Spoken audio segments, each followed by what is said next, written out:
We have already been on notice that the current leader of the Catholic Church fears no man and fears no issue. And the Pope has now decided to take on Donald Trump over what is being Christian.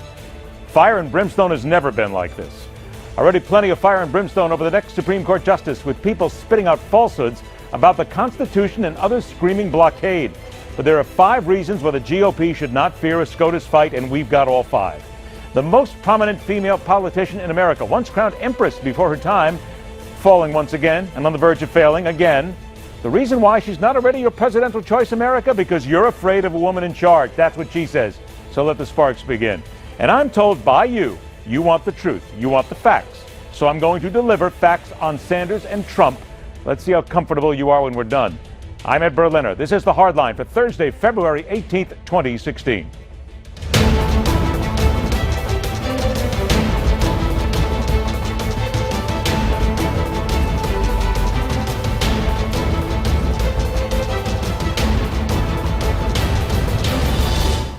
Donald Trump is a very nice person, and I am a very nice person.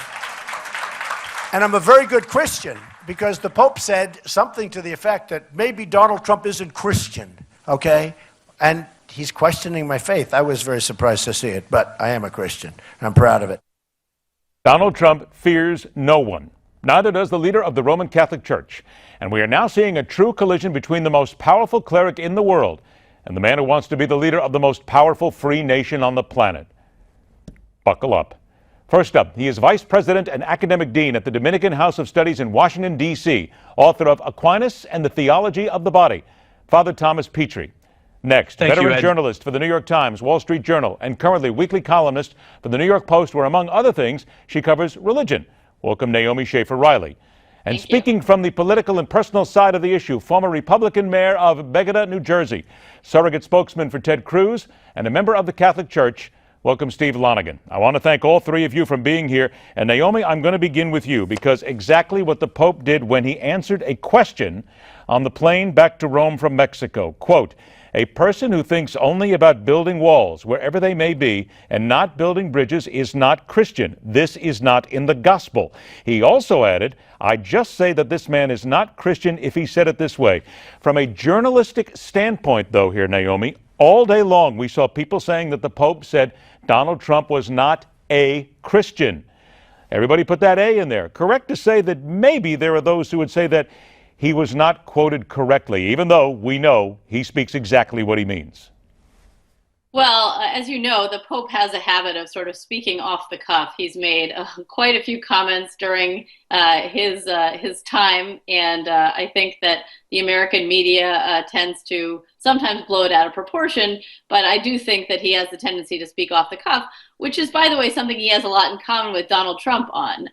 The two of them, neither one of them can resist the lure of a microphone, and they both seem to make statements that often are wildly inaccurate, strange, and they both love to make headlines. And by the way, neither one of them, I think, knows very much about American foreign or domestic policy. All right. Well, let me ask you that, because you opened that door here for a moment here. Fair to say that His Holiness doesn't know a lot about American policy, doesn't know a lot about American politics, but at the end of the day, he will speak on what he thinks is right. This is the Pope that we have become used to, yes? Well, I don't begrudge him if he wants to speak about it, but it is interesting that he says, oh, I don't want to, he said something effective, I don't want to get involved in the American political scene, in the American election. Which he just did. And insults the guy who's the front runner. I mean, like I said, he's welcome. He is a religious leader, and Donald Trump's claim that he can't announce who he thinks is and is not a Christian seems ridiculous. I mean, if anyone can announce who they think is a Christian, I think the Pope is pretty well qualified to do it. But that being said, I think it's a little disingenuous to say, I don't want to get involved in politics, but I'm going to go insulting the people running for president of the United States. Father Petri, let me come to you. All day on social media after this happened, quite frankly, and I've been seeing a lot of it. There are a lot of people out there who are coming down hard on His Holiness, saying, you live in Rome, you live behind a 40-foot wall. There's no reason for you to come here to America and tell us anything about our country and our politics. And some people even saying that he does not speak for them, doesn't speak for Jesus, doesn't speak for the Catholic Church. Is it fair to say, though, that this is who he is? And I'll be blunt here. He doesn't give a damn what people think. Oh, I think that's absolutely true, and I think Naomi's right. He tends to speak off the cuff, and he often speaks very in a roundabout sort of way. One of the things I remind people is that one of the words we use for the Pope in the Catholic Church is pontifex, and that word actually means bridge builder. That's what he is as a Christian, as a priest. He's trying to build bridges. So when he talks about people building walls entirely or exclusively, which is what he's talking about, yeah, that's not Christian. We should be compassionate. We should reach out.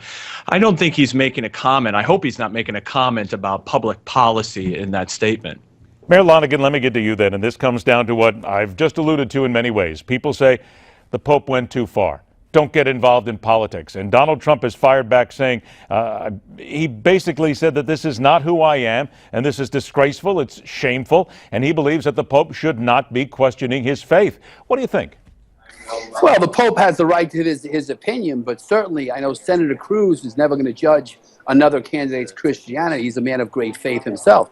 The Pope has the right to state his opinion, and Americans will listen to it and make their own decision.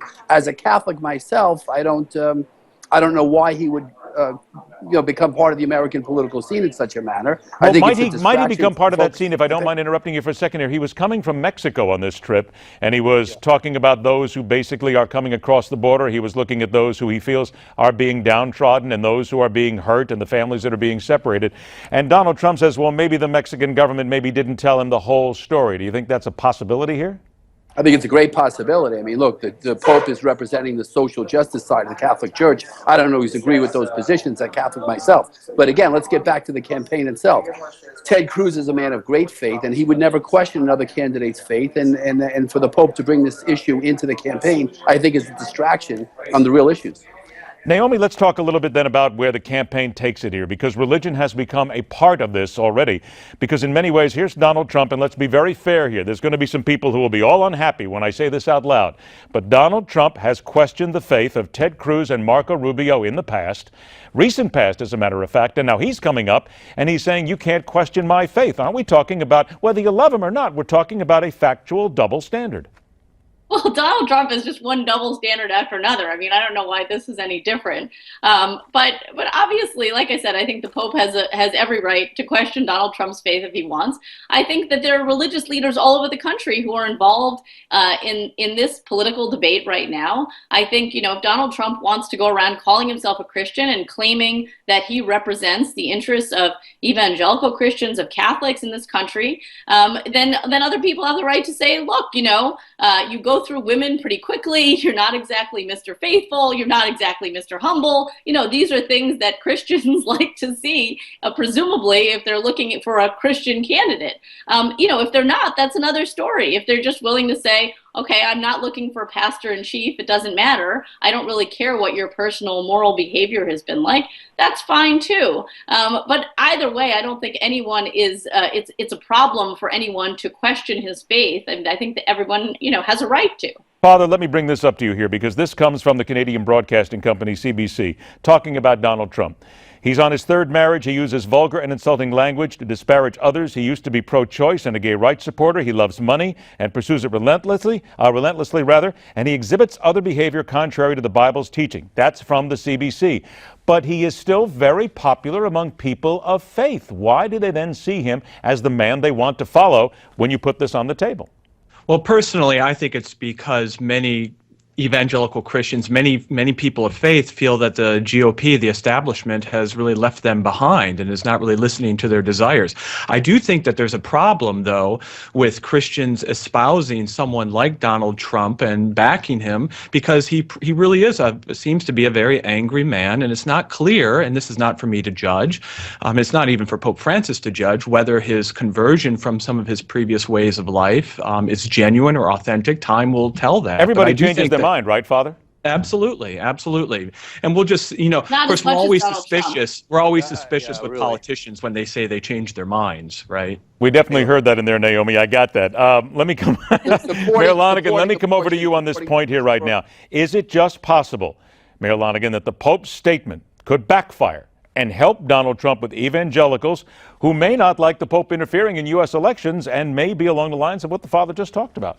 wonder what should backfire more. Donald Trump, who's been divorced twice, his vulgar use of the English language, and as many have commented, his unchristian-like activity. What's more important, a comment by the Pope or his statements using, I wouldn't even report the words on the air, to the people, the evangelicals of South Carolina, who find that kind of language absolutely offensive. But his followers don't care, see Mayor Saturday, Lonegan. They don't care. So that's the point. Could this just backfire and give him even more popularity?